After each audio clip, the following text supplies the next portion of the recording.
Are you trying to build the best team in Madden? Well, go today and avoid the packs and save some racks. Head on over, use code CC for 15% off. Hey, what is going on, Madden family? I know I'm a little late coming back to you guys with some information. Was a little busy tonight, so that's okay. I apologize. I know a lot of people, the information comes out and you want sort of like an instant breakdown, but I had to go through it all and take my time. And since I wasn't rushing, I got to sort of soak it in a lot better.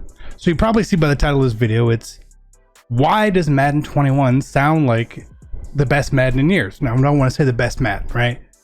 But why does it sound that way? Well, first off, the information we are getting is very good information, okay? Okay, and what we're going to be doing is I'm going to break it down high level in this video, which means not touch on everything. And then I'm going to break down significant other parts in other videos on this channel and on my actual CC2 channel. The link for that, you guys can go get that, so you want to make sure you don't miss that. But why does this sound this way? Well, a lot of the problems we have, big and small, are being addressed, right? But I want to forewarn everyone, every year when information comes out about the new games, it normally sounds pretty good. They sound like they're addressing the issues that we want, and that's what they're doing. Madden 21 feels to me like a patched Madden 20, a really, really big patch, and that's okay. A lot of people say, oh, it looks like Madden 20.5. Cool. Do we really want them reinventing the wheel at this point? Anytime we reinvent the wheel, we break things go wrong, things go bad. Okay. Number two part, we're also dealing with what I'm going to assume is two versions of the game, current gen and next gen. So the game is going to change come that November, December time frame. So we got to keep in mind that we all reserve the right to call the game trash or great again, or for the first time at that point.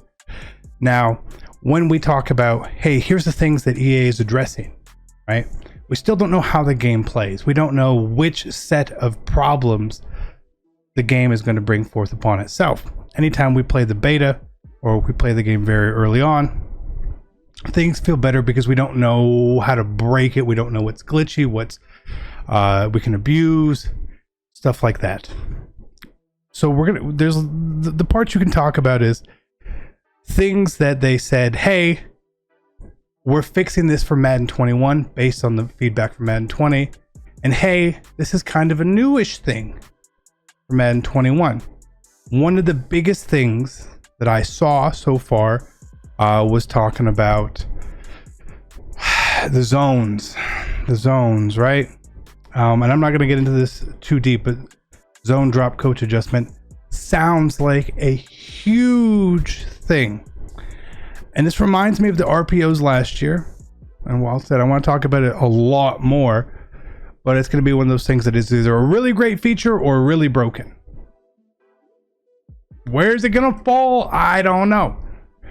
But again, keep in mind what we are getting in this game is an updated Madden 20 with a lot of new things. Now, there's a lot of things that were covered today and brought up today that we hadn't heard about before, which is good that we're getting new information. I love new information, but everything you were reading sounds good. It sounds good. Not all of it sounds great. Some of it sounds great.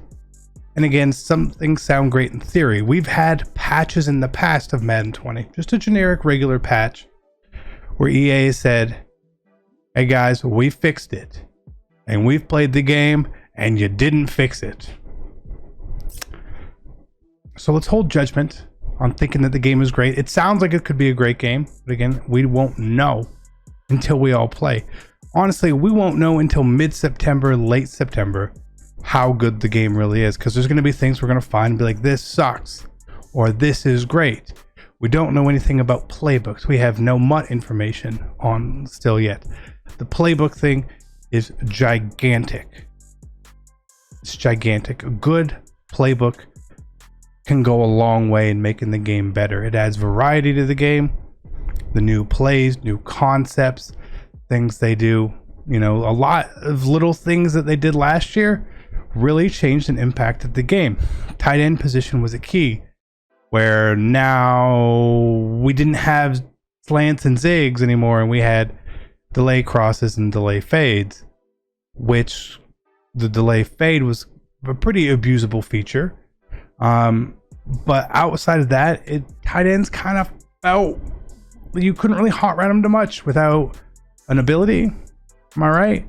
So that was something we didn't really feel that impact with for a while. Not a lot of people actually used their tight ends until months into the season.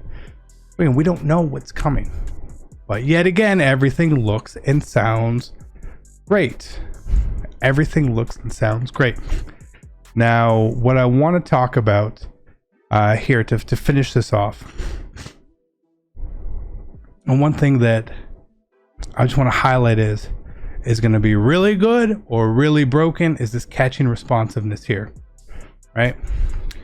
We all know that the swerve catch was a big thing this year. It was a big thing in other years, and it was more broken in other years. But this year in Madden 20, it was a pretty big thing to be able to get your player into position. This sort of feels like EA is saying, all right, so you found out of something that's in the game. Well, make it a little bit better, and we'll call it one of our things. We'll call it ours. We'll say that we put this in the game intentionally. A lot of what this reads is about swerve catching, but they added more depth to it, which is a great thing, right? User control on the catch is needed, not dumbing out defenders. Okay, and that's what I hope that this is about. When I talk about catching responsiveness here, where you can lead the pass up, you can lead the pass inside, outside, and based on your specific catch animation, you can sort of try to go upfield, which you could not do. That you could not go upfield this year. Passing into the flat was dead. This means passing into the flat is a good thing again. That makes for a much better Madden. I'll tell you that right now off the bat, right? But what this also is doing is saying that we're going to give you that extra control on other catches, on those smart routed in routes. You'll be able to catch that maybe up the field a little bit. Very good. But again, this is a feature that could be broken. And I want to say that right now, this could be broken. Part of the problem with the swerve catching in the game was not that it was overpowered to get your defender into the right position. The problem with this is a lot of it is animation based and the interactions that occur. When you would swerve this year, what you were more doing was pushing the defender away and then coming back to the ball, because the defender knows that when the ball's in this space, I'm a yard away, I'm going to stay a yard away. And then you swerve him out and he's like, well, I'm going to stay over here now. And they didn't react. If this is still a thing, it's a problem. It shouldn't be that way. You shouldn't be able to swerve and have the computer sort of follow you around. Like, they should know where the ball is going to. They have two eyes, I'm pretty sure.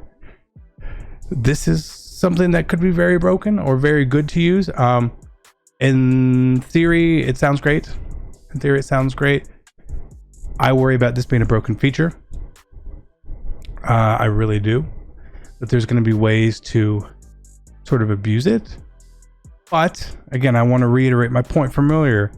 One of my least favorite parts of Madden 20 was the inability to attack the flat. The flat was dead. The deep zones would play it. Flat zones would play it. And it's not such a problem that they would play it. It's a problem that when you threw the flat, every animation you got was the running back or the tight end turning around back to the ball. You didn't get that over the shoulder catch animation very often, did you? No, you didn't. And if this means that you can sort of force that animation, force the player upfield and attack the flat, then plays like level sail and stick, very, very basic plays in Madden, but will be very, very good. I know one of the first things I'm going to do when I get my hands on the beta is try this out, because this really interests me. Because if this means that you can go back to having an honest and true high-low passing concept, that's great. Because when you mix that in with the ability to adjust zone drops, you're starting to build a potent offense there. And we like that. Now, again, I want to wrap this up as a whole. The game right now sounds very defensive. That's okay. It takes a little more skill to be a good offensive player. We all know that, and I'm fine with that. But while this sounds on paper like one of the best Maddens in years, you have to remember that for every good thing that they're going to do, there's going to be bad things. Things are going to be great. Some things are going to be broken. It's okay. Just because the game's not perfect doesn't mean it can't be a good game. Maybe a great game. But right now, if you've played Madden 20, if you've played Madden 19, this sounds like a better game. It sounds better. Let's see if EA delivers more deeper dives on everything coming up very soon. I appreciate you guys. I got a lot to talk about, and I'm out. Peace.